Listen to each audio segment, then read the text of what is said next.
What's up? Frank Slade again. Welcome to the Wrestling Council.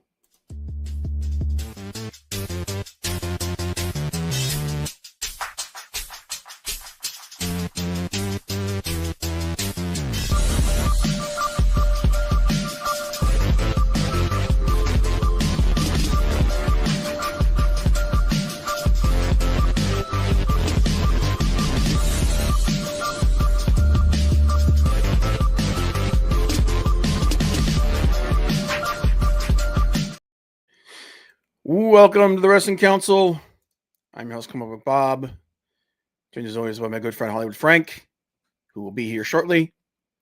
You can catch us here every Tuesday, 7 p.m. Eastern Time, talking about all the news in wrestling. You can also follow us on social media. Chroma below is in the description as well. And what's up? What's up, Malacito? Appreciate you, man. Running a little bit late today, but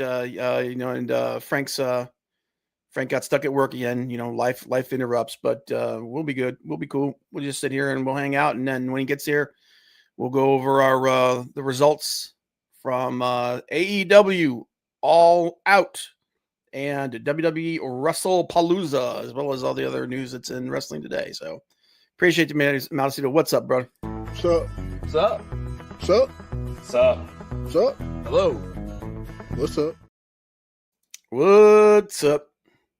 And Big Daddy was first said, hey, yo, Big Daddy. Appreciate you being here, brother. Hey, yo.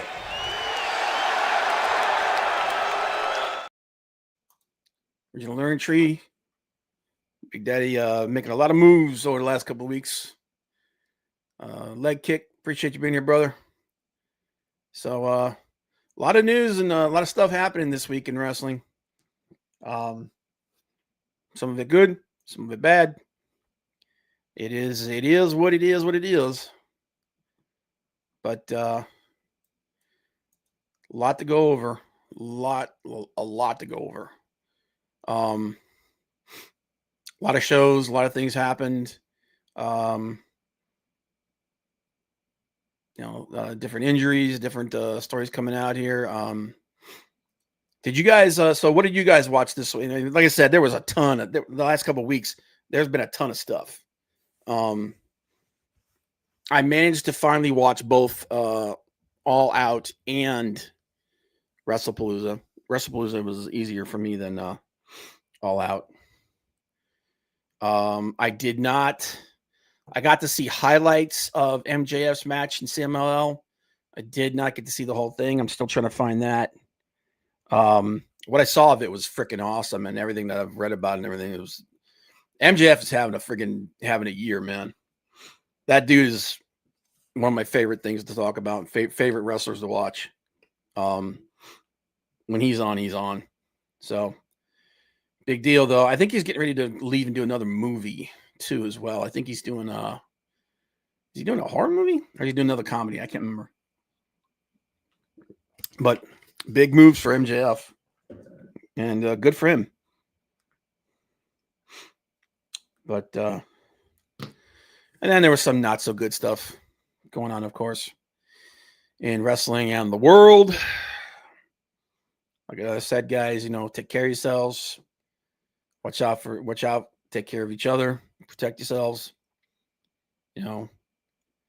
Trust in God. Keep your faith.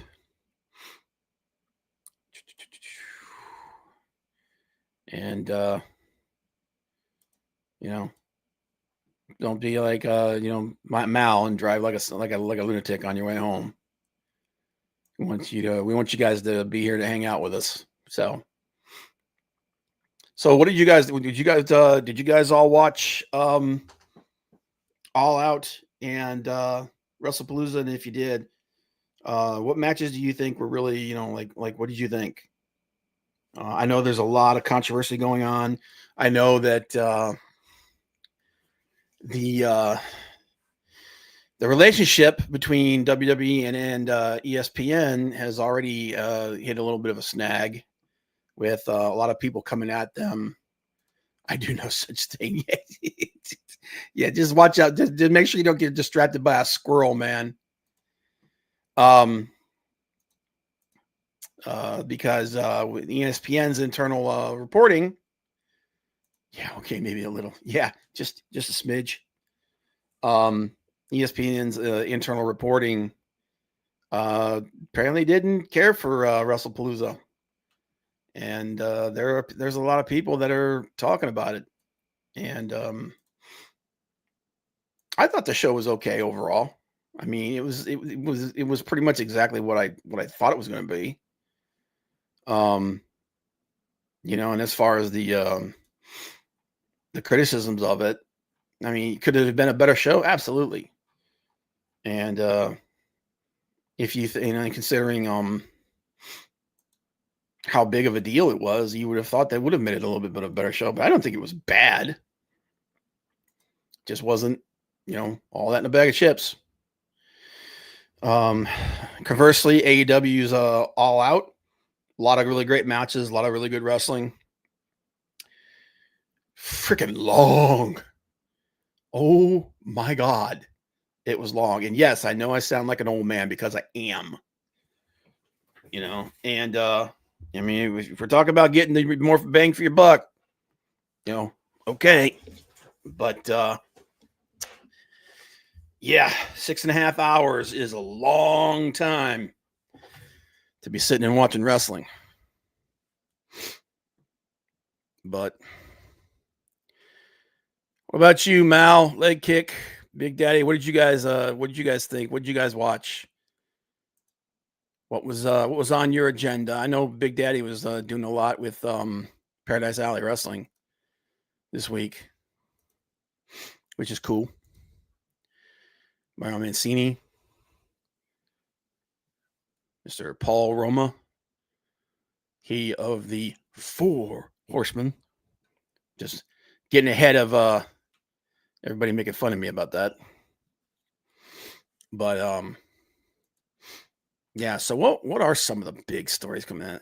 So I was looking at this story with this Jasmine Nix who left NXT because they weren't gonna pay her enough. Honestly, I don't even know who that is. I don't even know who that is. I barely recognize her, so not that big of a deal in my personal. I mean, if you're not going to get what you think you're worth, then hey, move on. There's other opportunities. What else? What else was a big story in wrestling this week? I know that the WWE shareholders are upset and they're looking, no problem, Big Daddy. Hey, man, you're always out there repping everybody else, so I got no problem repping you back. I know that there was that big story that came out where the original WWE shareholders are pissed off because they're saying that Vince turned down better deals that would have made more money for all the for all the shareholders, because he wanted a deal where he would still be in charge. So there's a big lawsuit that's about to come out of that, meaning somebody offered him a lot more money, at least significantly more money from what I'm understanding, and he took the TKO deal instead because the TKO deal allowed him to remain in power, which completely sounds like a Vince move. So we'll see what comes of that. I know John Laurinaitis just got friggin' subpoenaed again. So Maldacito's getting ahead of everybody. He said, "The good. I've really been enjoying AEW matches lately." Yeah, dude. For whatever issues that AEW has, and trust, and they do have quite a few issues and some big ones on top of that. The matches are never one of the things that's a problem. Their match quality has always been top notch. So, the bad Americano is just stupid. Yeah, that him getting injured really killed that for me. AAA becoming NXT Mexico a lot quicker than expected. Yeah, boy, they're denying that though. Karrion Kross facing our own Richard Holiday next month here in CT. They just announced They just work together in New York. Bret Hart is going to be on the same show. Connecticut is a literal hotbed. Yeah, dude, that's cool, man. I like Richard Holiday. I was really hoping that we were going to get Richard Holiday and Hammerstone in AEW so that they could rebuild the dynasty. A dozen different promotions running here. That's awesome, man. Like I keep talking about like wanting to find time to go out here and just start, just go to some of the local promotions and stuff and just go watch and see maybe some diamonds in the rough or some people that normally you wouldn't see. Just go have fun. But life keeps getting in the way, and I don't know if you guys you can tell my nose is really red. I can see it in the camera. I've been sick as a dog for the last couple of weeks, man. And it's just something. I don't know what it is, man, but it's one of them bugs that like I'm mostly over it, but it lingers and it just like weird, like Randy is like he's rising to the top. It's sticking with me. TK dropped the ball. Oh yeah, dude. The fact that he had the opportunity, because at one point, I think at the beginning of this year, I think there was a point where both Holiday and MJF, and Hammerstone's contracts were up. Rudolph Rob, dude, shut up. Get your ass home.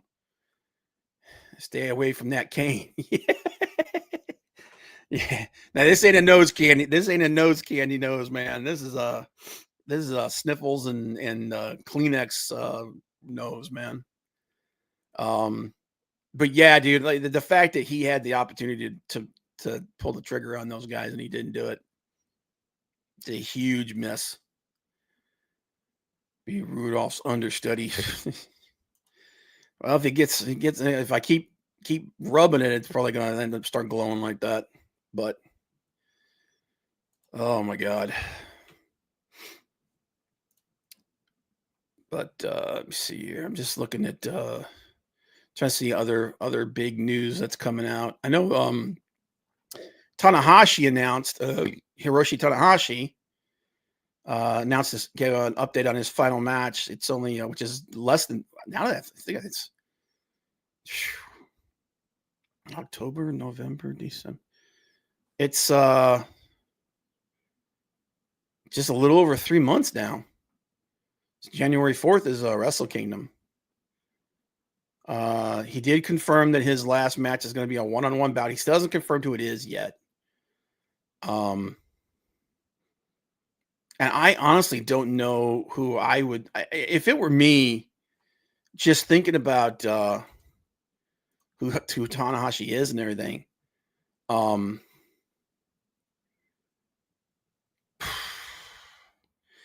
Okada would be a good last match for him. Kazuchika Okada would be a great last match for him because their rivalry in the past was great. Tanahashi was the top guy. Okada was this young upstart that came out of nowhere. It was clear that after a few matches and times that they wrestled, that Okada was the heir apparent, but Tanahashi refused to let him have it, and they had a great back and forth rivalry for a very long time. So, and considering who's still active and whatnot, if it were me, it would be, I would say, one last match between him and Okada would be awesome. And it needs to be the old Okada, man. It needs to be, the Rainmaker, just come out with that same music and just let them be who they were for so long. Takeshita, I would like that. That's the other one. That was the other one that I thought about. Was Takeshita it's very clear that New Japan is super into Konosuke Takeshita, and they should be. If and when that guy's contract comes up, if they don't do everything in their power to poach him away from Tony Khan and make him the new face of New Japan Pro Wrestling, they're doing it. They're making a huge mistake. And that's a guy that New Japan, they could build around him, man, and they could turn that place. Like you actually, speaking about Tanahashi and Okada, Takeshita is like he's equal parts. Like you can take equal parts from those guys, and that you can, they're instilled in him. That's how good Takeshita is. And the Bone Soldier, dude, I like Ishimori, Taiji Ishimori. He reminds me of Taiji Ishimori. To me, he's the Japanese Rey Mysterio. He's a dude that's really, he's a small dude, but damn, is that guy freaking talented. He is so freaking agile. It's unfortunate. I think he's only like 5'4" or something like that. He's really tiny. But let me look this up here real quick here. How tall is Taiji Ishimori? Yeah, he's 5'4". How tall is Rey Mysterio? Rey Mysterio Jr. Yes, he's 2 inches shorter than Rey. Rey's 5'6". He's 5'4". Dude, that dude, if you've ever watched him wrestle, man, he is one of the best light heavyweights I've ever seen. Dude is awesome. And he's got a good look to him, man. That's a guy, if they did him right, man, he could be a big, big, big deal. I mean, obviously, he's going to have to be, so he towers over me. Yeah. My 6'3" ass. Is he the guy? You could take him and you could turn him into like the ultimate friggin' underdog. And he's just so freaking good, man. But if it's not going to be a new guy, let it be the guy who's the next generation. So I agree with you, Big Daddy. Let it be the guy who's the next generation. Let it be someone like Takeshita. Because I'll tell you what, man, New Japan is investing a lot in Takeshita. They really are. I would not be surprised. I don't know that it's going to be him though, because I think he has a contract where he's got a world title shot at Wrestle Kingdom, if I'm not mistaken. See, Wrestle Kingdom.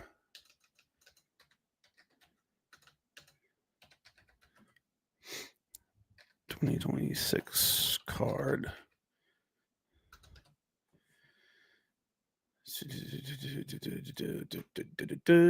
Wrestle Kingdom, January 24th. And yeah, right now, the IWGP World Heavyweight Championship, Konosuke Takeshita versus Zack Sabre Jr. So it can't be Takeshita. So Takeshita's already got a match. He's got a world title shot. And I'll be honest, dude, I honestly think Takeshita's going to win that. I think they're going to put the belt on him. Yeah, I think it'd be a genius move. So unfortunately, it can't be Takeshita. And honestly, I don't know that there's anybody else outside of Takeshita that really. I mean, there's a couple of young guys that could use the rub, but they're not going to be the connective tissue for why he would have this final match with them isn't there. So unless they're going to have Takeshita pull double duty, which I don't think they're going to do that. Somebody said, what was his name? The guy from Noah, that just left. I think someone said something about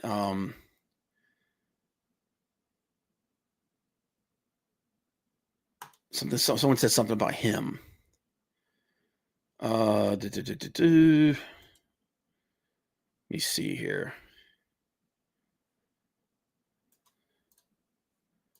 More on New Japan.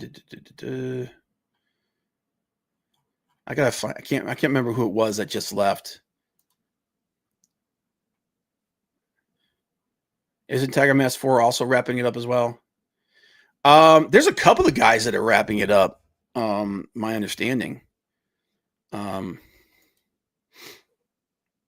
see here, wrestling news.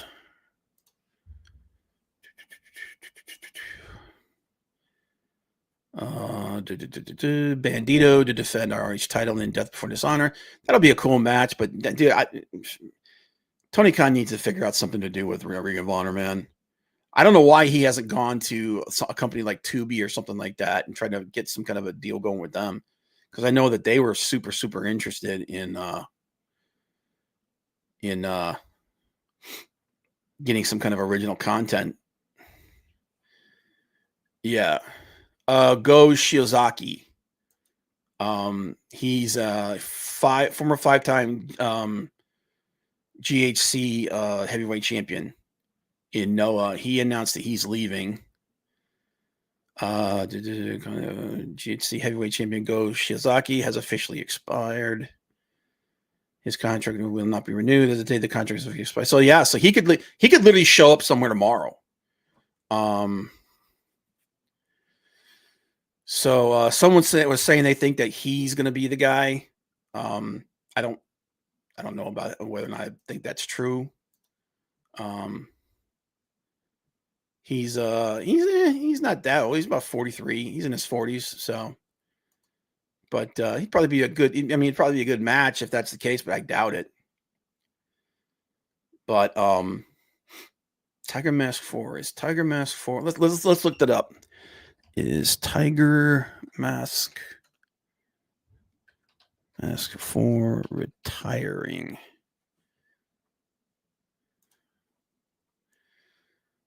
Yeah, he announced he'll retire in July. He retired a couple months ago. Yeah, fourth Tiger Mask announced he will retire in July 2026. So he retired 2 months ago then.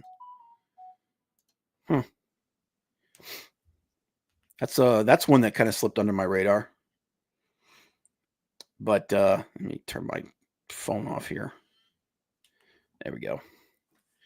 What do you guys think? I mean, if it can't be Takeshita, which it can't because he's in the world title match with Zack Sabre Jr., which that match is going to be fire. Yeah, man, I don't know who it should be. I mean, I'm thinking about who's on the New Japan roster 2025. Current New Japan roster. All right, let's see here. Kozlov, Bolton Oleg, They're not bad. I don't see them being, his final match.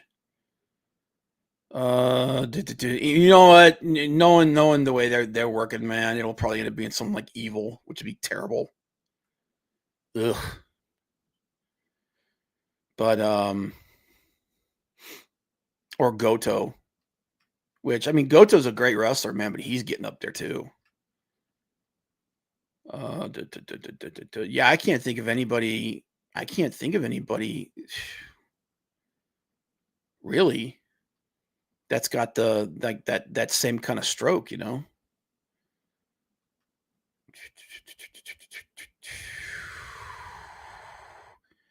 Zack Sabre Jr., but they've already had big matches. Shota Umino might not be another bad one, but I don't. They're like I said, there's no reason for them to have a match like that.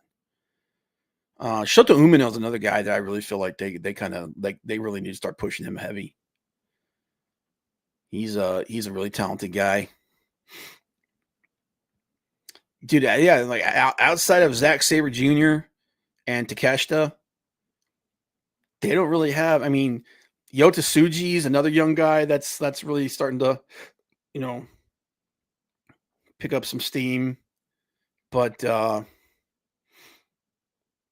I mean, they don't really have any. Nobody like just like pops into your mind. 2026 is next year. Yeah, it's January 4th, so it'll be next year. Wait a minute.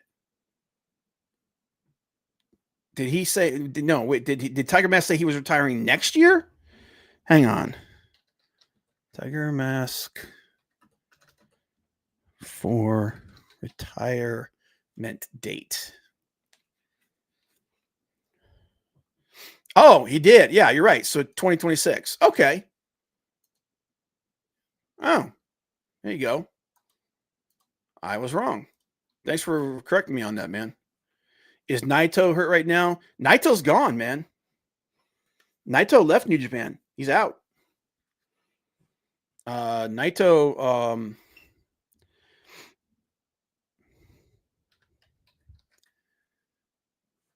Tetsuya Naito, yeah, he left New Japan.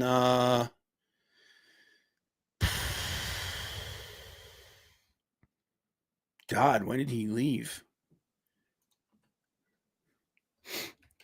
Leaves New Japan. Naito leaving New Japan. Yeah, at the end of May. Dude, he's been gone since May.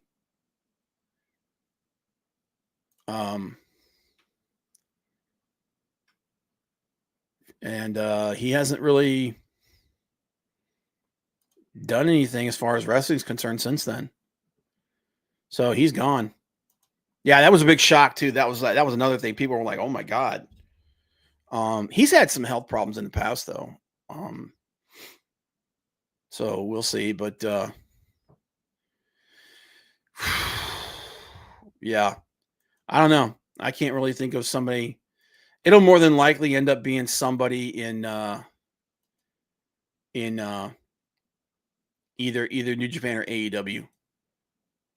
That's his final match. Although I know AJ Styles put out a tweet saying he wishes he could be there, that he could partake in it, but he can't. But then again, WWE, they let Nakamura go for they could bring him, just saying they could bring him back for a match. That's true. They could. And like you said, New Japan let Nakamura go for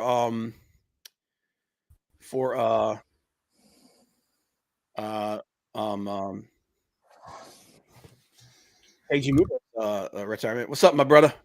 Hey. Yep. Repping the shirt. I like it. Here, let's go, baby. Maybe Andrade. Andrade as Black Man. Yeah, maybe. It'd be a great move. It'd be a great match.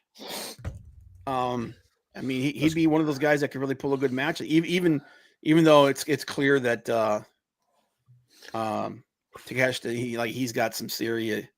I mean, Tanahashi's got some serious issues with his knee now, which is why he's retiring. But if you're gonna put somewhere that's something that could help carry him and that can lead him through it, it'd be Andrade. That's a guy that if New Japan could get their hands on him, that's another guy they should bring in, because they're struggling for talent right now. So for some big name people, and there's a couple of people that could do it right there. But all right, how was work? Busy. Clearly. Man, did you guys just shorthanded or whatever, or just late push. What? Late push. What the fuck? All right, man, you ready to do this? Let's do this. All right. Let's go. Let's get this going, man. All right. So we made our predictions last week for Wrestlepalooza and All Out. And that's what we're going to get into here. But before we do that, we're going to do a little something. Our favorite thing. You guys know what it is. You know what it's called.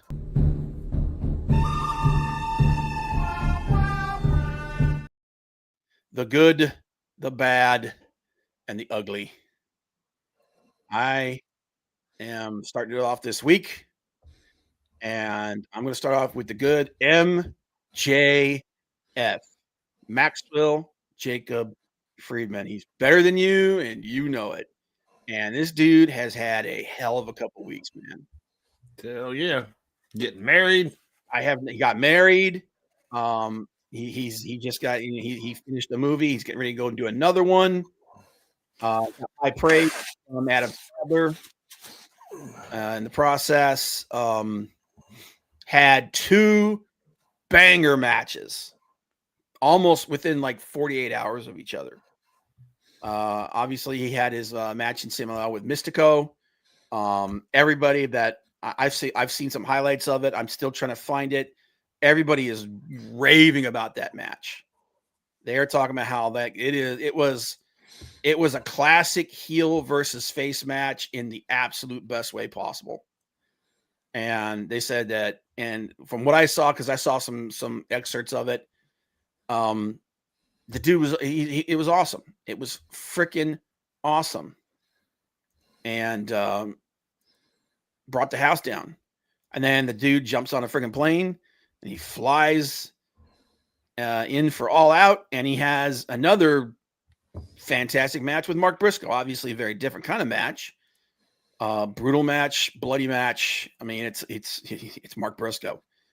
But again, really fantastic match. And MJF is one of those guys that I like. If Tony Khan really needs to start thinking smart with this guy. He really, really does.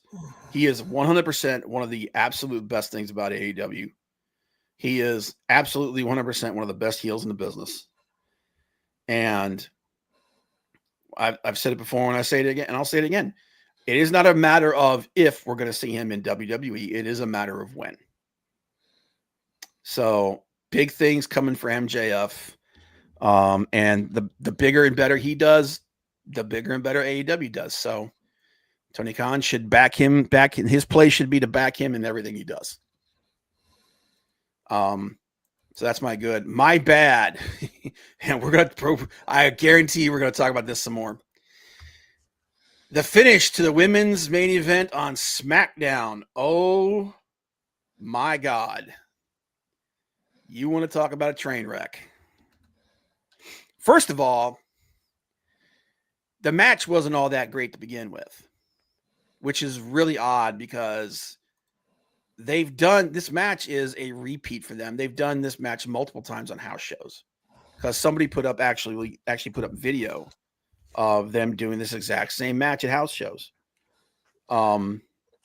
including the way that it was supposed to be finished. And somewhere along the way, it's nobody can quite get 100% on page on whose fault it is. The reality is I think it's the result of multiple things. Because, like most things in life, nothing is ever the result of one thing. So obviously the finish was botched terribly. I think it was because one person says that it was because they were the person that was in the earpiece with the ref was telling her to do one thing, and she was waiting, and she was either she was waiting for Nia to do it, or she was supposed to tell Nia to kick out, and she didn't. Or Nia missed a cue, or Jade was supposed to reach in and break it up, but because she got concussed by getting her face caved in by Nia Jax, who did the exact same thing to her that she did to Kairi Sane a couple years ago. This thing was a freaking mess. Yeah, awful. It was terrible. And then there's other stuff coming out where they're saying that Jade's got a lot of heat in the locker room because of things that she's said, and that Nia in particular doesn't like her. And I'm gonna tell you, man, there's gonna be where there's smoke, there's fire. There's gonna be more going on with this. I guarantee it. But that was my bad. And then the ugly, obviously more injuries. Jade Cargill got busted open hard way. I know she's going through concussion protocol just to be safe, but they haven't announced whether or not she has a concussion or not. Considering how badly she got busted open, I'd be kind of surprised if she didn't have at least a minor concussion, because she looked like someone took an axe to her face. Injury, hologram. Whether you like the guy, you don't like the guy. You don't want anybody to get hurt. And AEW was setting up a big program with him. Unfortunately, He now has an injury, and he's expected to be out for the rest of the year, if not longer. So speedy recovery to him as well. And Ridge Holland wasn't even at an NXT show. It was at a NXT TNA crossover show, and he got injured. He was helped to the back by Moose. They'll sign a class from Moose, and he had to have surgery on his foot, and he's expected to be out for a while too. So never good when someone gets injured like that. You want people to be safe. You want them to be healthy, but hopefully they'll all come back stronger, and they'll be good to go. But that's my GBU. What you got, Frank? My good. Hey, my good is my photo op with Aubrey Edwards. Okay. Yeah, all right. Cool, man. Yeah. Frank went to a show without me. I did. How dare you? Well, Rudolph, you were sick and you couldn't have gone anyways. Because mischievous and deceitful, chicanerous and deplorable. No, I was a wreck, dude. You weren't feeling good at all. For a couple of days. Yeah. So, because we had to miss last week's show because somebody was not feeling well. Man, it's one of those things where every single person in my family, just like dominoes, went down one after the other, and I'm just going, all right, I'm gonna sit back and wait for my turn, and here it came. So, yeah, leg kick. I saw that, and I'm not down with that idea. Braun Strowman as Jason Voorhees, no thanks. No thanks.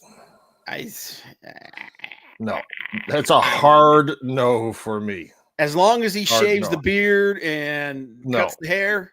Nope. I mean, all you need, really, all you need to do to be Jason is just be a big dude. Nope. Jason's not a big dude like Braun Strowman. He's a big fucking dude, man. Dude, every actor that has played Jason Voorhees has been over 6'6". Has been like 6'6" or up. No. I think Kane Hodder might be the shortest one. Let me see here. No, the first Jason when he came out of the water. Oh, yeah, he was a little kid.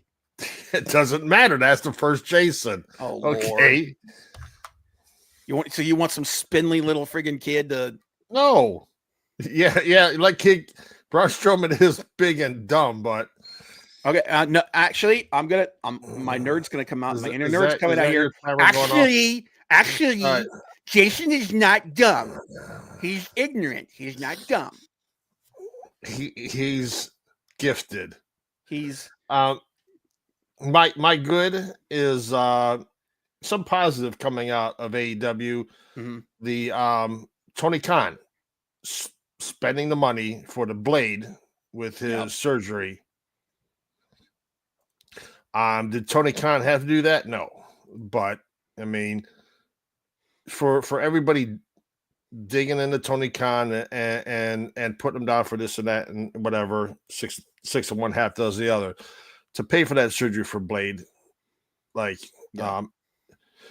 hats off to Tony Khan for something like that. I mean, that, he didn't ask for anything. He didn't tell Blade to go out there and make that public, I'm sure. But I know he appreciates that.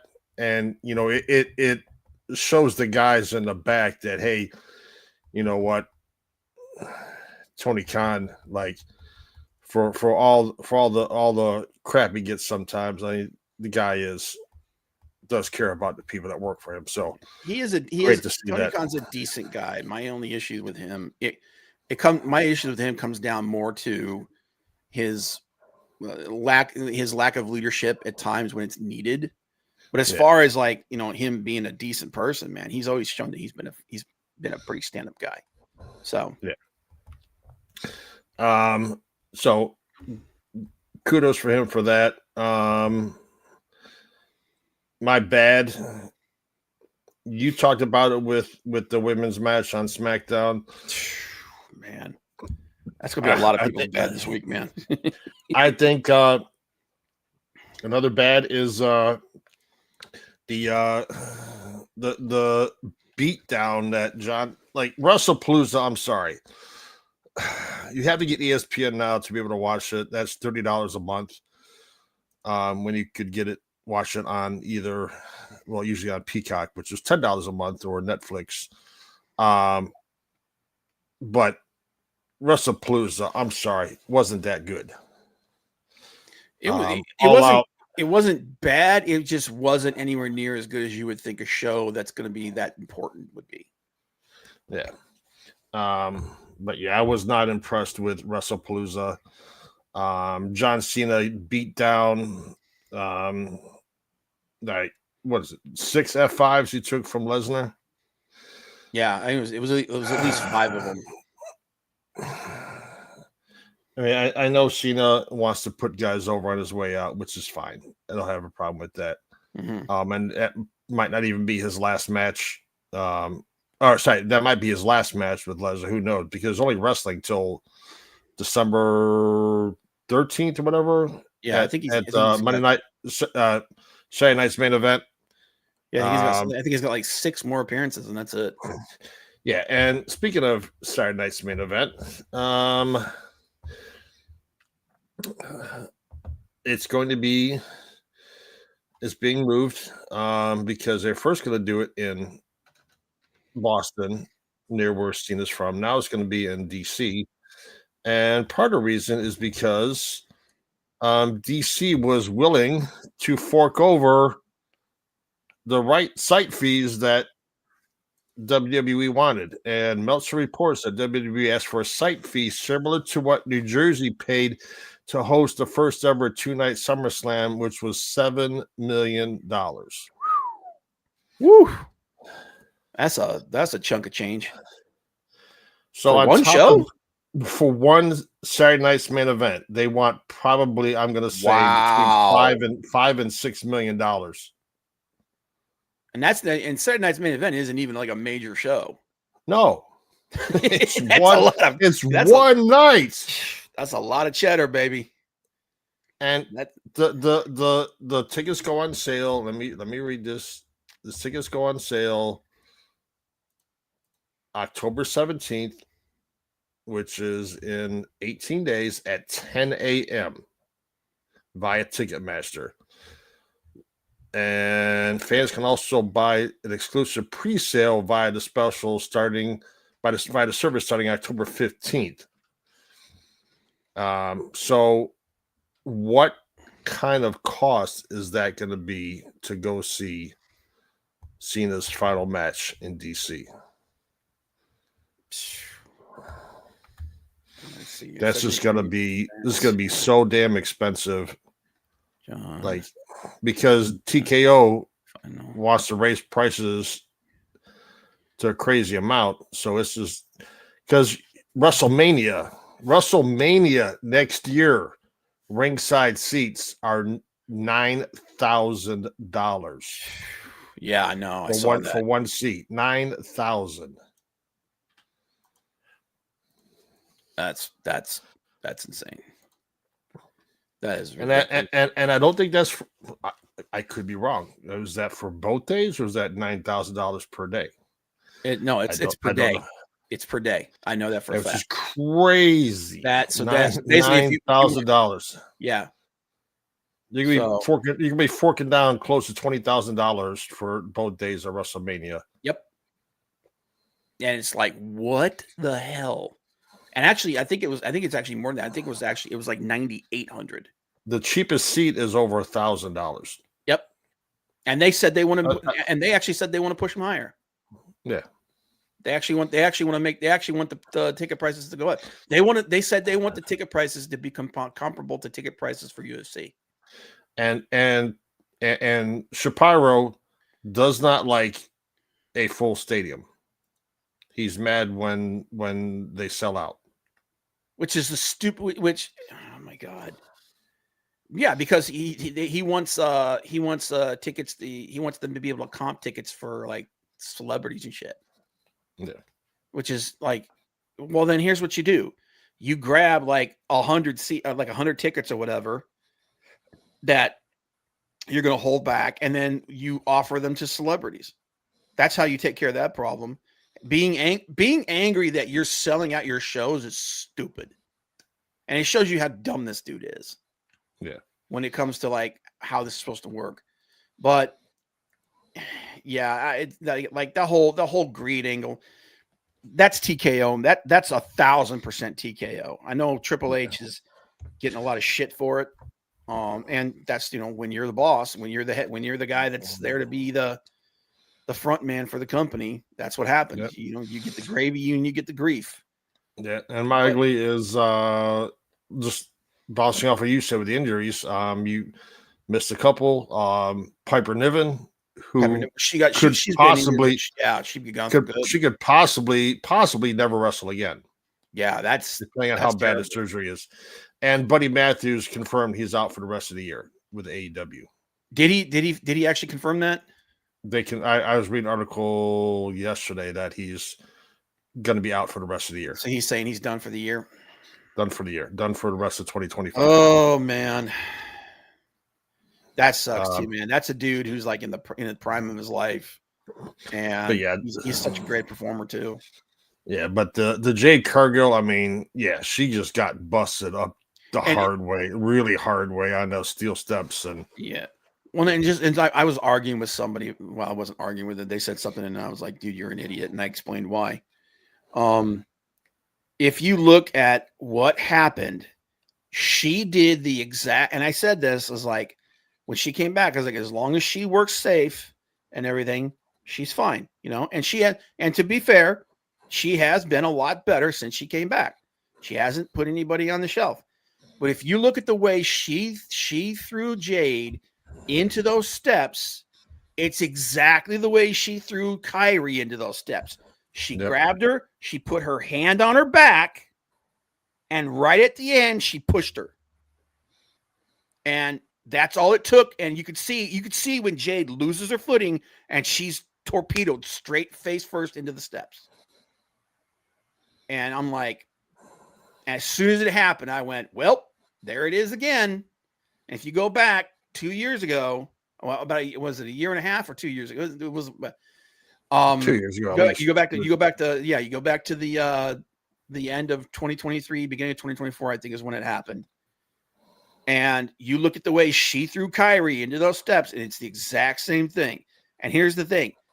Nia's a big girl. She is a big girl. Okay, she's 200 plus. And if she would have hit Becky Lynch with that elbow and busted Becky Lynch's nose open, we wouldn't have gotten the Becky Lynch that we had with the. And that was at Survivor Series where she just swung and smacked her in the nose with her elbow. Yeah, but if you look at the way she threw Kyrie into those steps, it's exactly the way she threw Jade in there. And it's and then you got Chelsea Green coming out and defending Nia Jax, saying she's a leader in the locker room. Whatever. And whatever. Whatever. No. Sure. I'm sorry. But from what I was gathering, it was a missed by Tiffy. Tiffy was supposed to come in and break up the pinfall Jade had on Nia Jax. Tiffy missed it, so Nia kicked out. Well, there's multiple stories coming out about it. Yeah, and then the thing, let the ref count the three, no matter what. Yep. No matter what. The ref pulling her hand up at 2.5 when nobody even moved in that ring. Yep. And then getting up and telling Tiffy to hit her finisher to count it 1, 2, 3 again. It just. That's why they're saying that they think that a producer told the ref, tell Nia to kick out because we want Tiffany to finish. We want the match to end on Tiffany's finisher. So they're saying that supposedly the guy in the back told the ref to tell Nia to kick out, but either she misunderstood what they said or she didn't quite get it or what have you, and she thought they told her that Nia was going to kick out, so to count to 2, and that's why she did that. And then you can see her say something to Nia, and then Nia, kicks, she kicks out of nothing. And then they set up for friggin' Tiffany's finisher, and then they finished the match that way. Regardless, it was a mess. And I agree with you that if you're gonna do this crap, man, just count it. It's the end result was going to be the same anyway. At the end of the day, who's ever in the ear of the referee, Triple H is one in charge. If he's the one that's telling the referees not to count 1, 2, 3. Yeah. Well, we don't know who it was that was running that match. It could have been somebody else. But the buck stops with Triple H. If Triple H is running the program and running creative, he's the one telling the referees. Yep. Don't count 1, 2, 3. But that's the GBU. All right. Let's get into the winners and losers. So, you ready for some more bad news? Yeah. I don't have the list anymore. Rob. I don't have the list anymore because my computer did an update that I wasn't aware of, and it shut my system down and it killed the file. So, but I remember most of what we said. So we'll just go with that. We'll just go over the results. Rob says that because he knows I beat him. Oh, I know you beat me. Because two things happened at All Out that you said were going to happen and I said wasn't. So I already know that. Yeah, but go ahead. Yeah. So let's go ahead and start with Wrestlepalooza, since it's the shorter show. So Wrestlepalooza, the Women's World Championship match, Io Sky versus Stephanie Vacour.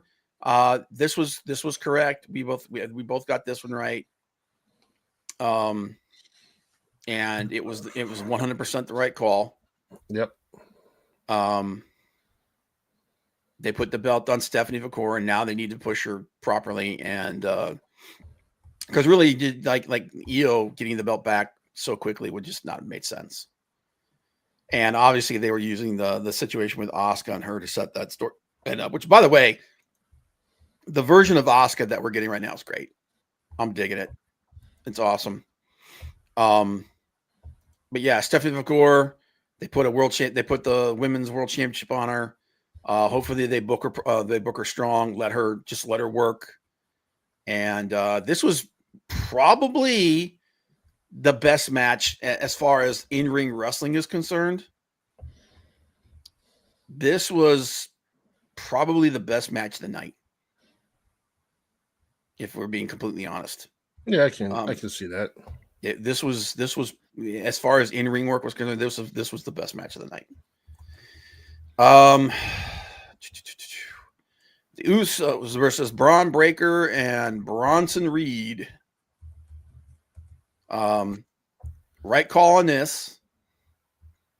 Bronson Reed and Breaker beat the Usos. I think I cannot remember. I think maybe No. Me and you both said that this was going to happen. Me and you both agreed that this was the right call. So this was 100% the right call to make. It's good tag match. I just think the Usos are better as a tag team. I know a lot of people disagree. And I know a lot of people are saying, that they believe that Jay is, a better singles wrestler and all that with that. I just think they're better as a tag team, and putting Braun and Bronson over was the right call. Braun and Bronson, in my opinion, are like, they should put the tag team belts on them and let them kill everybody. Yep.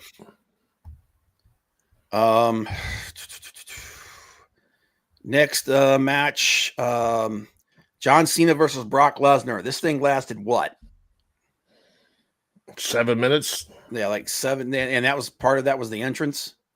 And I know a lot of people are saying that this was a callback to their match that they had in 2014.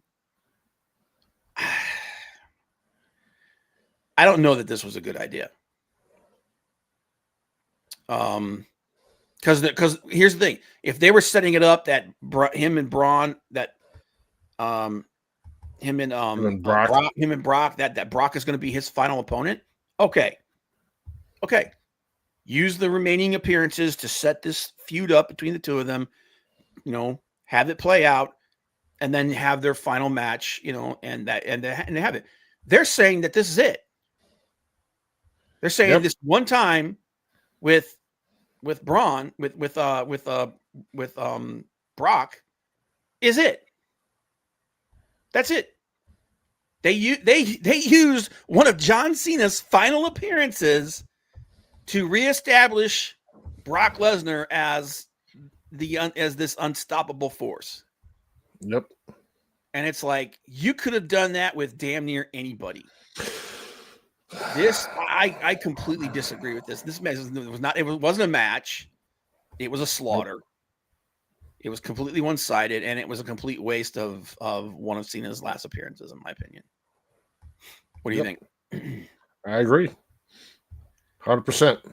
It was just this is, and I think this is one of the things that the ESPN guys were really upset about. They were like, "This is just stupid."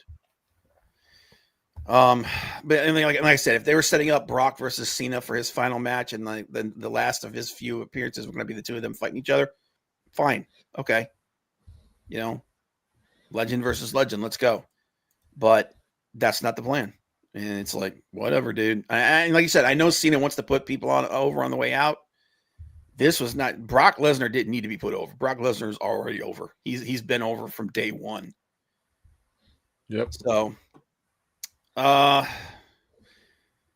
the mixed tag team match: CM Punk and AJ Lee versus Seth Rollins and Becky Lynch. This is exactly what I thought it was going to be. It was an okay match, and absolutely nothing surprising happened. Nope. It was fine for what it was. And like a lot of people are saying, like, oh, it was too long. Yeah, it was too long. I agree. I do think it was a little long. But as far as, what happened in it and the finish it and everything, it was exactly what I thought it was going to be. And the other thing too is, was it great? No, it wasn't great. No. But it was a hell of a lot better. But AJ looked a hell of a lot better than Brie Bella. She looked a hell of a lot better than Trish Stratus. She looked a hell of a lot better than all of these other legends from that era that they brought back. So and they smartly they did exactly what they needed to do. She was in the match for very short periods of time because obviously she's going to have a lot of ring rust. She had certain spots that they picked for her. It was a well put together mixed gender tag match. And it finished exactly the way that I thought it was going to do. And it set up her versus Becky down the line for her to apparently take the Intercontinental title off of Becky. So, and as long as she keeps improving, and getting back into the groove, I don't have a problem with that. This was okay. This was perfectly fine. So all the people that are saying it was the worst piece of crap ever, slow down, take a deep breath. Okay. It was not the worst piece of crap ever. All the people that are saying it was the best thing ever, it was fantastic, it was 5 stars, slow down, take a breath. It was not the best thing ever. It was a serviceable match that was done smartly. Most of the match was Seth versus Punk, as it should be.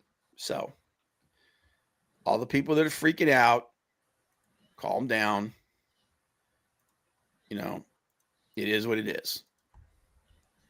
And then the world title match, Cody Rhodes versus Drew McIntyre. This was probably the second best match on the card. Like I said, the women's world title match was probably the best. Was in ring wise, is probably the best match. This was a really, really good match, and I thought it was well, and it was well done. Now, could it have been a bigger match? Could they have done, should they have maybe pulled the stops out for this? Yeah. Yeah. I really think that they should have, but they didn't. So overall, I would give this show like a B minus. It was an okay show. It had one really good match on it. The women's match was really good. It had a couple of decent matches on it, and then it just had a couple of okay matches. Should it have been a bigger deal? Yes. Was it a failure? No. What do you think?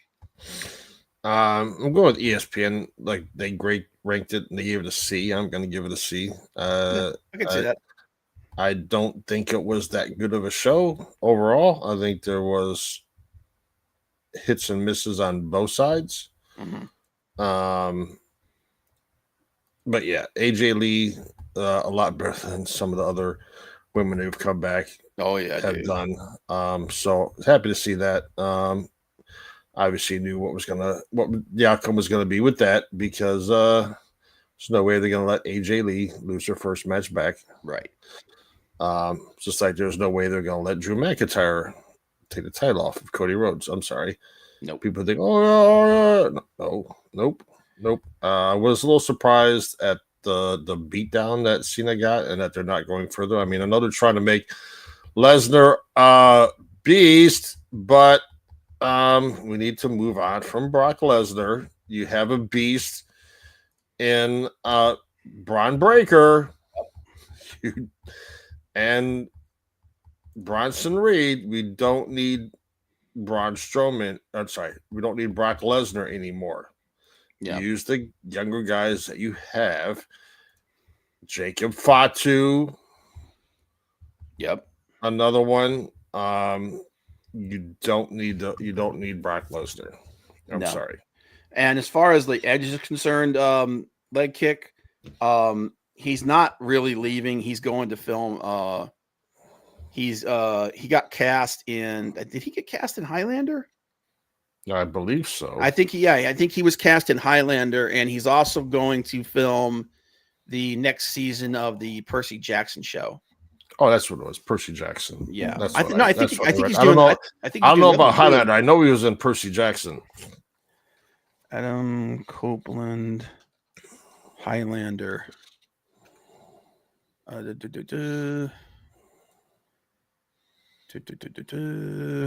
thought I saw something about that.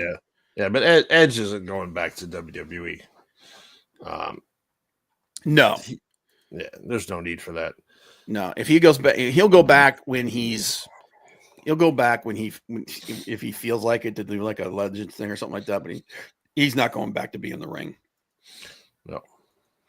But all right, yeah. So yeah, I would say So I gave it a B minus. You gave it a C, like a C plus. No C plus. C. Just a C. Okay. All right. So All Out. I did not watch any of the buy-in or the 0 hour or whatever. 0 hour. Yeah, I didn't watch 0 any of hour. that. So we'll start off with the first match on the main card, and there was a lot of them. Oh my God! Adam Copeland, as we just talking about, Christian Cage versus Dax Harwood and Cash Wheeler. This was okay. It was a pretty good match. Yeah. It ended pretty much exactly like we thought it was going to be. I was kind of surprised by FTR, Nick Wayne coming out and providing a distraction so that FTR and Saban could beat them down and cuff Copeland to the ring ropes and have his wife come out to try to defend him, and she got destroyed. So I get the feeling that he's going to have at least one more match. And he obviously, like I said, he's leaving to go film, but he'll be back to finish the score with this in some way, shape, or form, or somehow. But Yeah, it was a decent match. I give it like a 3, like a 3-star. It was a good match. It was not a great match. It was a good match. Is it Mac? No, Mac. Yeah, I know Mac. No, yeah. McIntyre is in Highlander. I thought Copeland wasn't too, but maybe I'm wrong. I know he was in an old one. But anyway. So the next match after that was Eddie Kingston versus Big Bill Morrissey. I like Big Bill. I like Morrissey, man. I really think that dude should have a much bigger footprint in this company. He should be billed as a friggin' just monster. But he's not. Eddie Kingston obviously got a huge pop. And the outcome of this match was never in question. Was it a great match? No. Kingston obviously has some ring rust. Eddie, some of the moves that Eddie does in the ring, I still think are kind of goofy. Like the machine gun chops, I think the way he does them are kind of stupid. But you can't deny that the fact that the dude is over and the crowd reacts to him, and he's got that blue collar kind of, crusty mentality. And I really think that that's something that they could lean into and can help them in the interim that Ospreay's gone. So, it was a decent match. I give it like 2. It's like a 2-star match. It was average. Bring in Enzo Amore with Big Bill. You're all set. I don't know if I want to deal with that dude. Oh yeah, Bryan Danielson on commentary. What'd you think about Bryan Danielson on commentary? I like Danielson a lot on commentary. Yeah, I actually think he did a really good job. I think they should move him over to Collision and have it be. Dude, can you imagine him and Nigel McGuinness playing off of each other? How dope would that be? 2 guys that have a lot of history with each other. And they're just, dude, that to me, I think is that's perfect. That's perfect. Put him over on Collision and let the 2 of them just spar back and forth. And being at AW in Pittsburgh, which is where I was at on Wednesday for Dynamite, watching Tony get into the ring, I mean, he looked old. Like, he looks like he's lost a lot of weight. He did not look. He was not moving like I would expect him to, like going up and down the steps and getting in the ring. He was. I don't know if there's anything wrong with the man, but health-wise, I think he might have some issues. He's pushing 70. No, I think he has some other health issues. Well, I hope you're wrong, but I hope I'm wrong too. But he just didn't look. He looks a little bit more. He looked a little bit more spry the last time I saw him. Mm-hmm. He just didn't look like the usual Tony Schiavone I'm used to. And I think that might be why they took him off of commentary on Dynamite. Let's see here. I'm looking at it. It's saying that it doesn't say that it's not saying that he has any health issues right now. But he's had some in the past, but it's saying that he's doesn't say that he's had any issues lately. So I know he had to have surgery because of an issue with his neck, his arm. And then his wife was ill and she had like hip replacement surgery or something, but I don't know of anything about him having any real life illness right now. Hopefully, knock on wood, but I've noticed that. But again, man, hey man, Father Time is undefeated, brother. I can't move like I used to either. So, but yeah, I thought Danielson on commentary was great. MJF versus Mark Briscoe. This match, friggin' dude.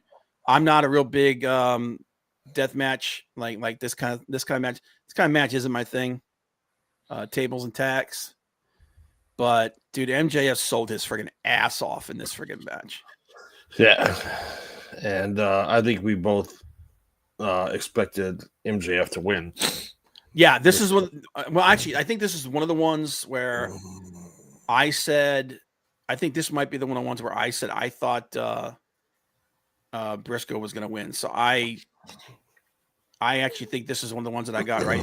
This is the only one I think that I got right and you got wrong, because I actually think I chose we'll FTR. never know. I chose FTR. I think I chose FTR to beat we'll Cage never know. So I think I got that one wrong, and I think I got. Well, I know you got the Hurt Syndicate match wrong. Yes, that was the other one I think I got wrong, because I think it was those two. And let's go ahead and talk about that one then. But Briscoe versus MJF, and you could tell that the reason why MJF wore that white gear so that the blood would show. Oh yeah. But MJF did some really great friggin' heel work in this, man. It was awesome.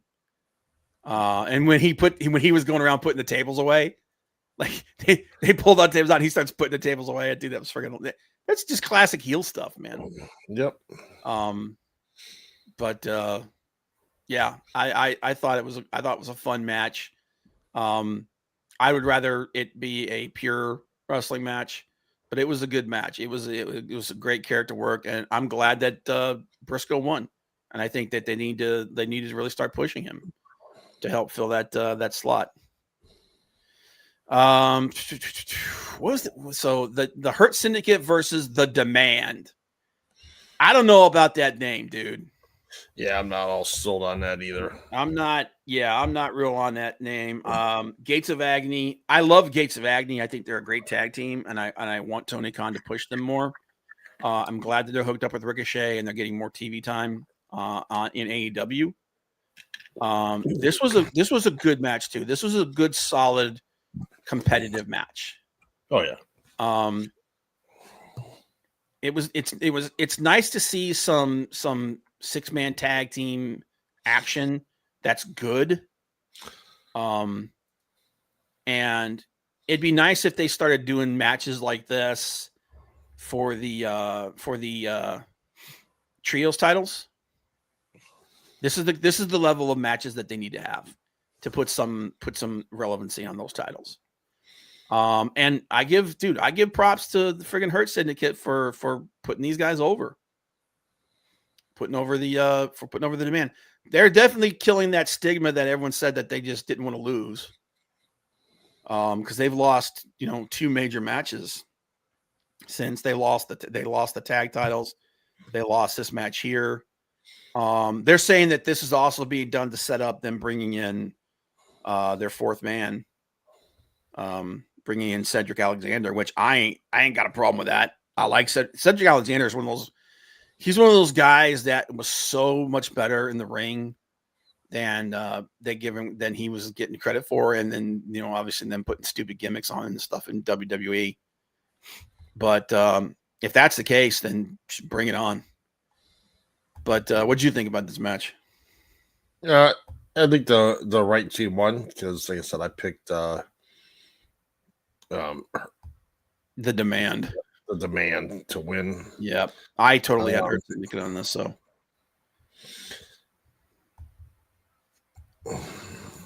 where we go from here? Who knows with the Hurt Syndicate? I don't know. I thought we might see some dissension in the ranks, but we didn't. But overall, a decent match. I really enjoyed. Ricochet, I think he deserves, opportunity to see what he can do. Yeah, we already know what Bobby and oh my God, Cedric with Bobby and I just pulled a crap. My brain just took a crap on me too. What the hell, man? Shelton Benjamin. You already know what those guys can do. I mean, Shelton Benjamin to me, he reminds me of Claudio Castagnoli. Just the guy he's a stud, man. Strong Dude, the guy's he's so underrated. So underrated. How that guy didn't become a world champion in WWE is just beyond me, man. At some point, like him versus Brock should have been the match. Yeah, and not taking anything away from guys like Kofi Kingston, Big E, those guys, but even Finn Balor. I mean, Finn Balor was the first Universal Champion, but he got hurt and out. Like Braun Strowman. Oh my God. Shelton Benjamin should have had a chance with the title. I'm sorry. 100%. If you could put the belt on Kofi Kingston, and Balor, you could put the belt on Shelton Benjamin. Yeah, I agree. I was very like he was one of those guys that I said, and that's all I'll say about Shelton. And again, Ricochet, good. I love the Gates of Agony. Great team overall, the three of those guys. And hopefully they get a chance for the titles as well. Yeah. Yeah, they're definitely Did you glitch there? I just saw you flicker. You roboted on me for a little bit. I think I don't know if it's on my end or your end, but yeah. I'm here. You're roboting on me, dude. Hello. Yeah, can you hear me? Rob. Can anybody hear me?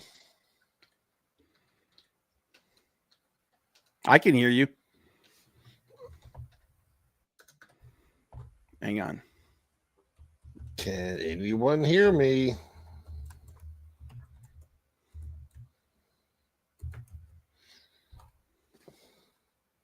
Let me see if I can help Frank out here. Can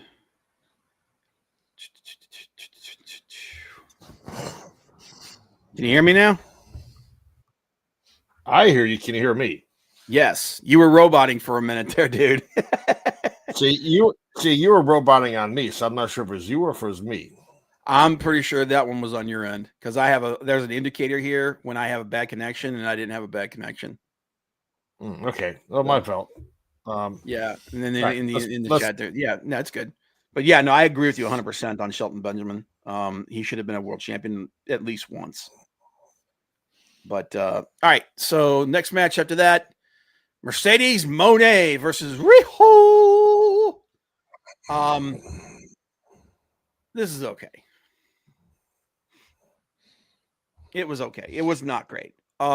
Mercedes won, like we expected. Mercedes won, like we both expected her to.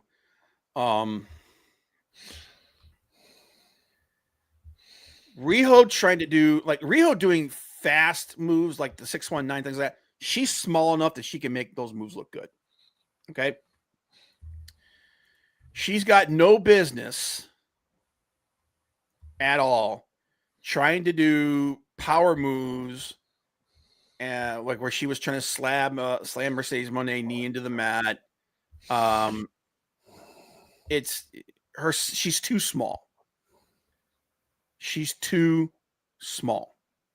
Okay. I know people love her. I don't have a problem with Joshi wrestling. There's a couple of them that I think are great. Dude, Asuka started off in Joshi wrestling. Okay. Freaking Hikaru Shida started off in Joshi wrestling. Practically every Japanese female wrestler started off doing that in Stardom or Joshi wrestling in some way, shape, or form. Riho is tiny.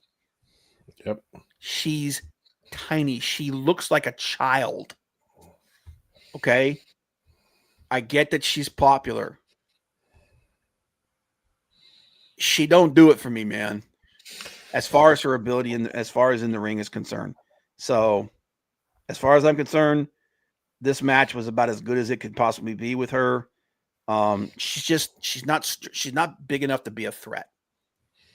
No. And it's unfortunate. That's just the way it is.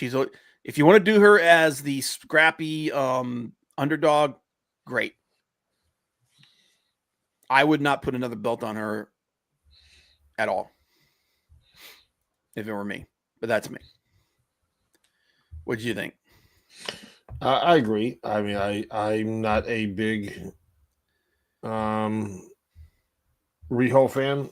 Yeah. Just yeah, she just is there. I mean, she just does her flippy floppy stuff, but to me, it's just I can't take her serious, honestly. Yeah, I get it, but yeah, that match is exactly what I thought it was going to be. It was a serviceable match. But we both got that one right. Kazuchika Okada versus Konosuke Takeshita versus Mascar Dorado. This was a freaking awesome match. Freaking awesome. Everybody in this match was super talented. Yes. And even though I would still prefer it had been Okada versus Takeshita alone. If you're gonna stick a third person in there, Dorada is the kind of person you want to put in there because man, it was awesome. And honestly, if you really look at the level of intensity and everything in this match, and Dorada was probably the best person in this match. But it was awesome. This was up to this point. This was probably the best match of the night. And all this does is it shows how great Okada is, how great Mascara Dorado is, and how big of a future Konosuke Takeshita has. Oh yeah, I can't sing the praises of this dude enough, man. And he's young, man. He's another super young guy, and he's gonna have a massive career. And what was nice to see at hopefully it builds to something. What was nice to see at Dynamite was a little dissension in the ranks in the Dan Callis family between Takeshita and Okada on Wednesday night. Yeah. Dude, they're 100% turning Takeshita face. He's going face at some point. Yeah, but it's nice. It's nice. He deserves. I mean, he deserves to break away. Like I don't mind some some factions, but Takeshita doesn't need that. He really doesn't. No, he's at the point now where I think he could strike out on his own and he's going to be big.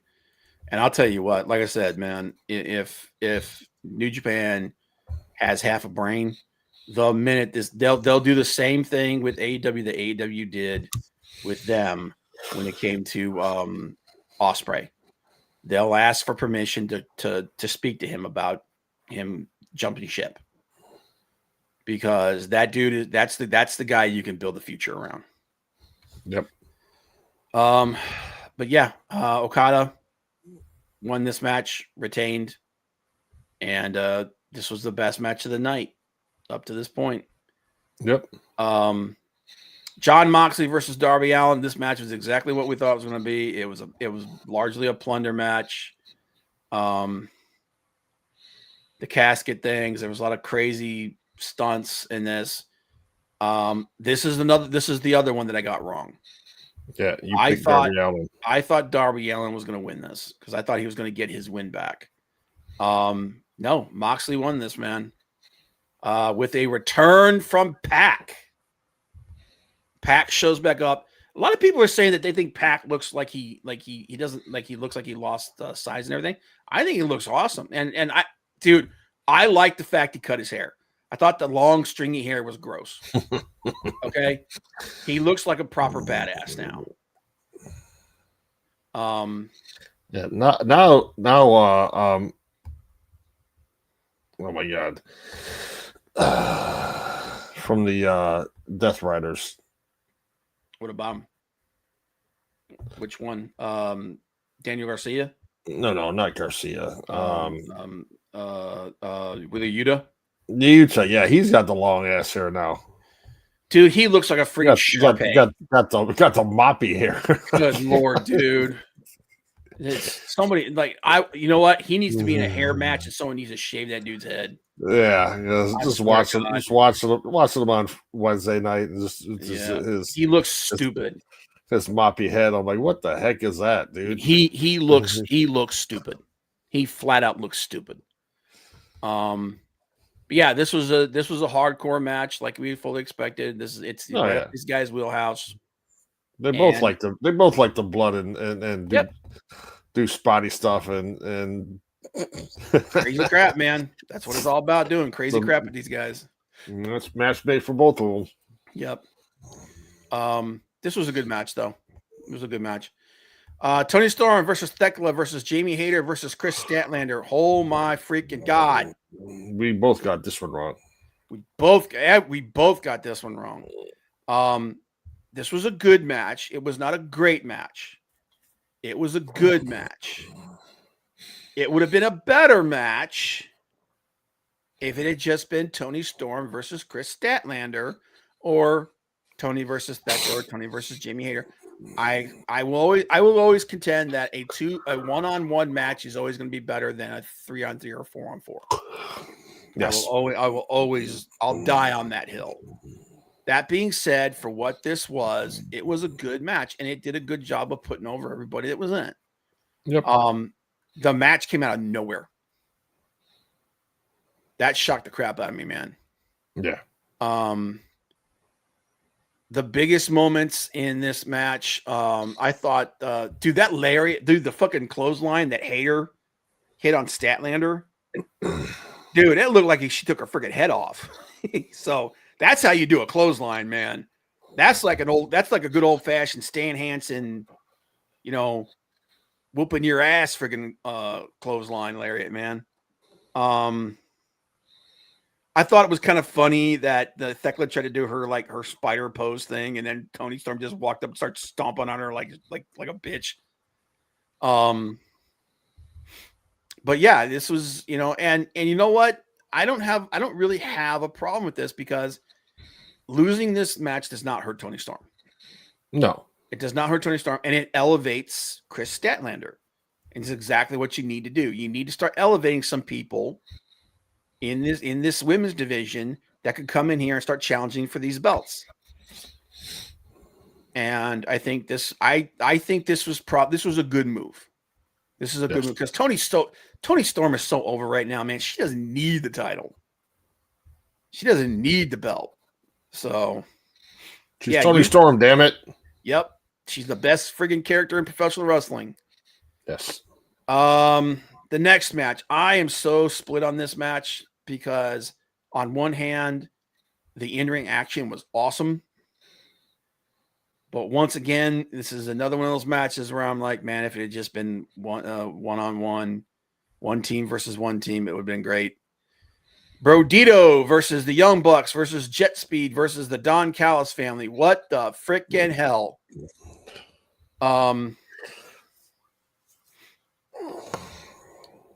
This was a good match. This for a 4-way tag team match, for having that many people involved in this match, this was a really good freaking match, in my opinion. It was really good. And it goes to show how good the people in both in all these teams are. Friggin' Brody Lee and Bandito are great together. Brody Lee is a dude that's another dude that I said Tony should elevate and push into the title scene to help fill in the gaps with all these injuries and these people that are going to be gone for a while. He's crazy popular, whether you like him or you don't like him, because I know he can be very controversial politically. But the guy's a freaking beast. And I want to see him like a match I want to see him versus Joe.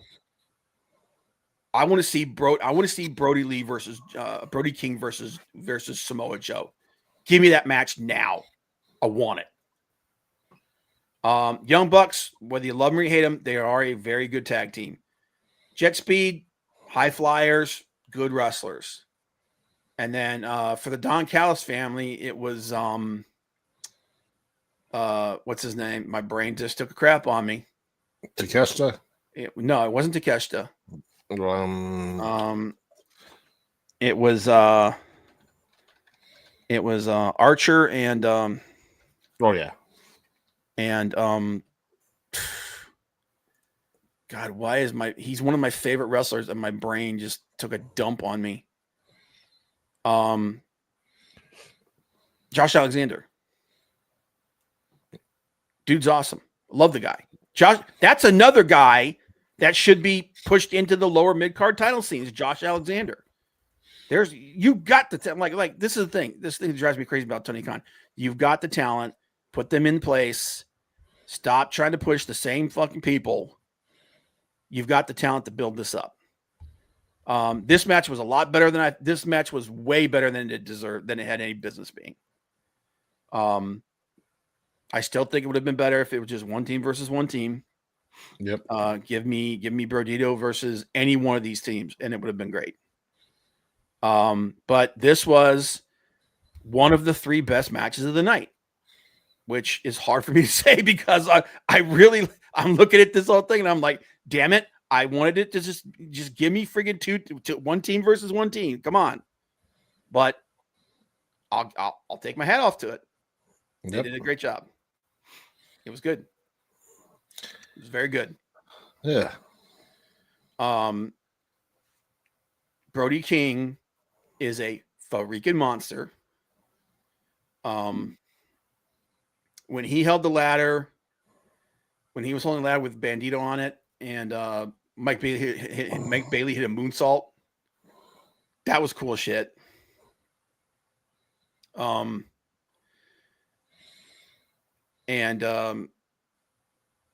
he suplexed 3 guys at once, that was freaking awesome.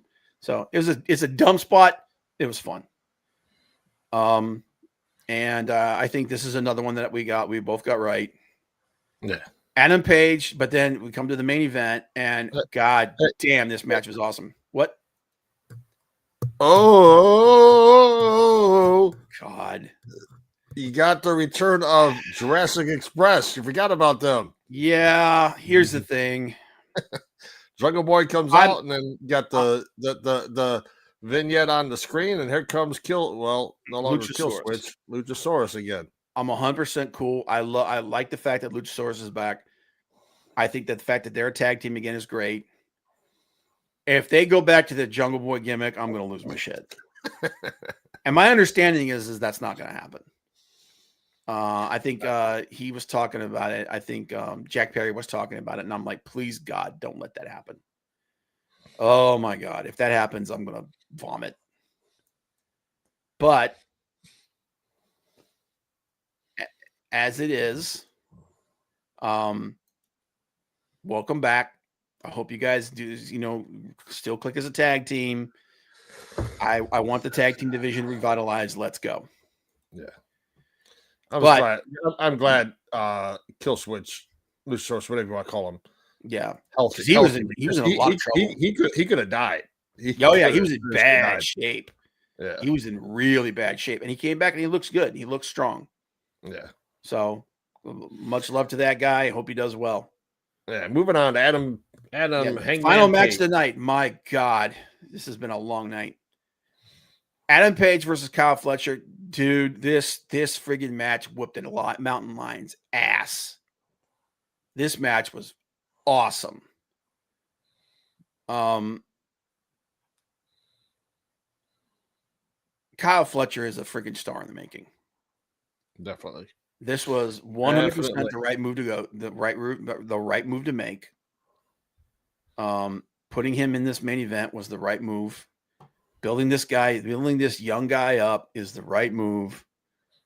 What do you think of the new intro? I liked it a lot.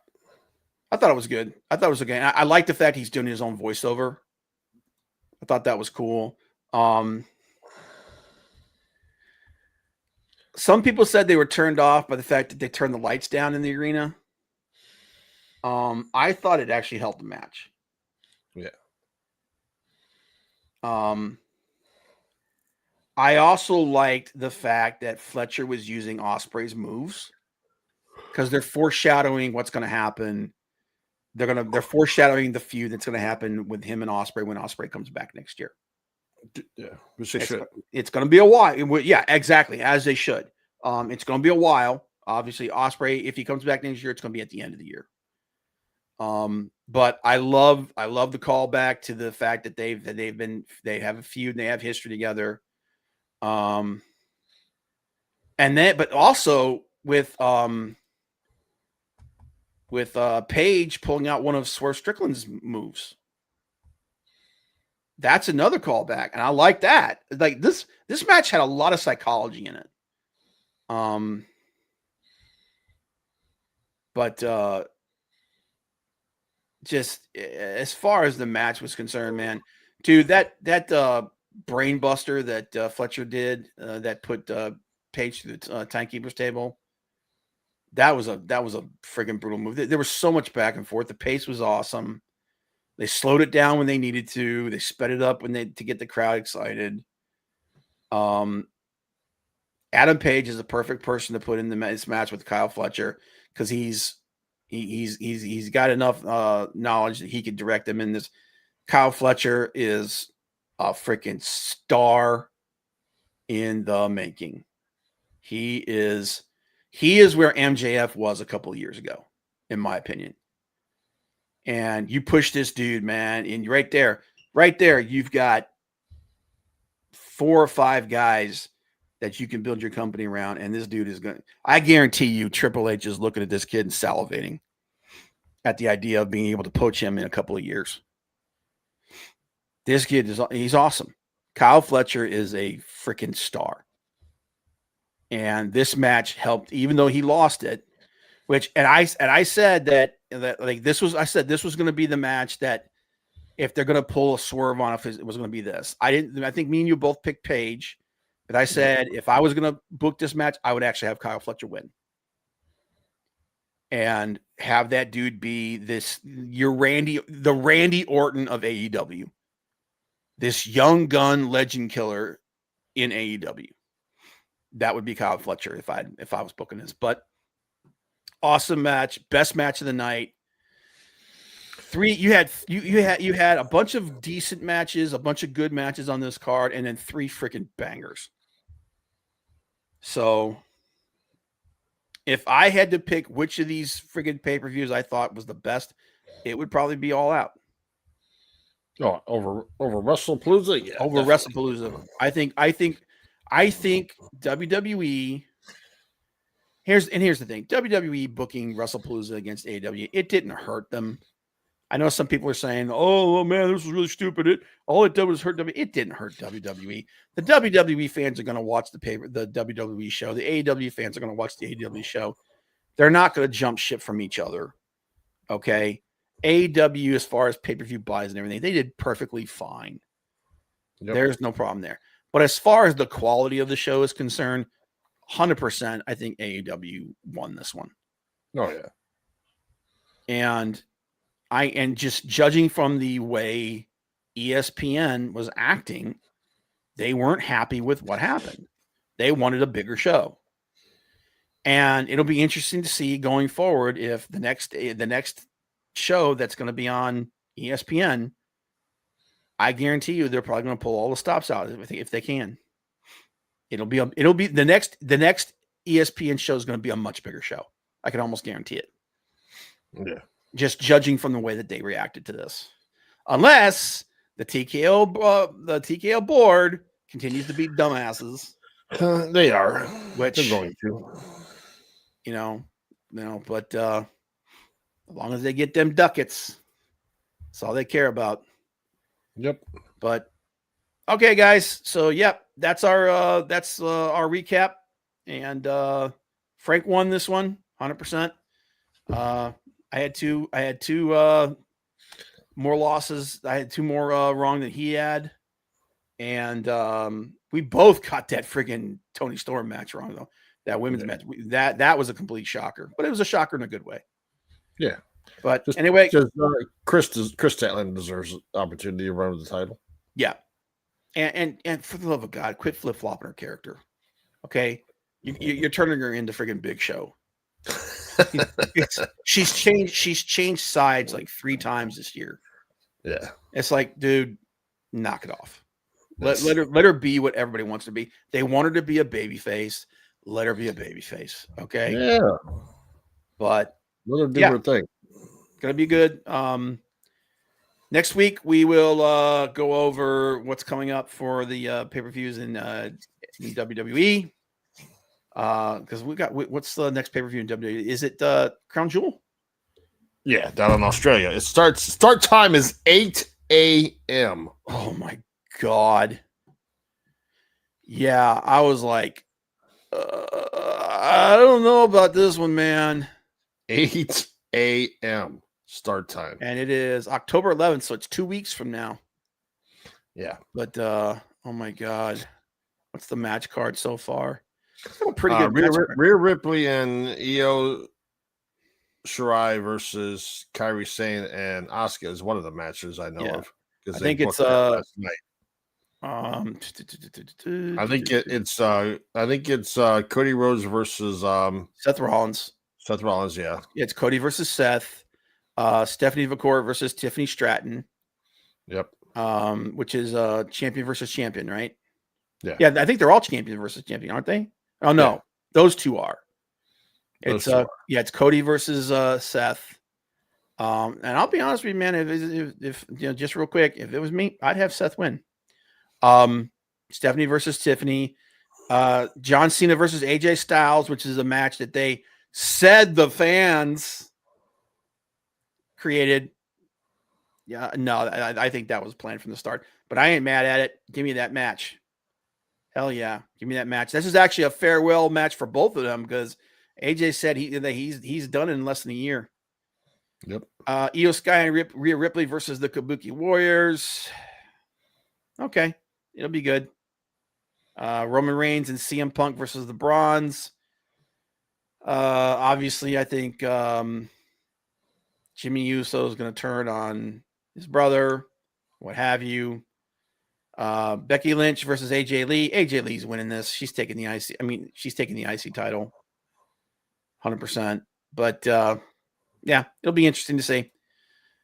But we'll talk about that. We'll make our predictions for that. We'll talk about the setup for that. And yeah, Mustafa Ali is back in WWE. But he's repping TNA though, right? I'm pretty sure that's what he's doing.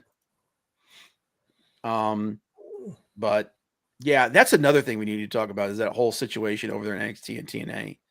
Because that last show, dude, I'm gonna tell you something, man. Some people are like they're talking about like, oh man, I think NXT is better now. Dude, NXT now, there's a lot of really great talent in NXT.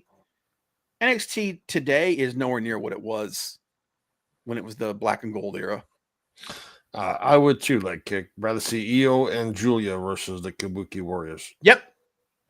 That's what I would do. But you got to put Rhea in something. Rhea's got to be in something, especially if it's in Australia. Yep. Don't put her in her own friggin' match. But anyway. Well, guys, appreciate you guys staying here, hanging out with us. Big Daddy, Mal the Seagull, Lead Kick, everybody that stepped in and stepped out. Appreciate you guys. Apologize for the late start again, but life goes on.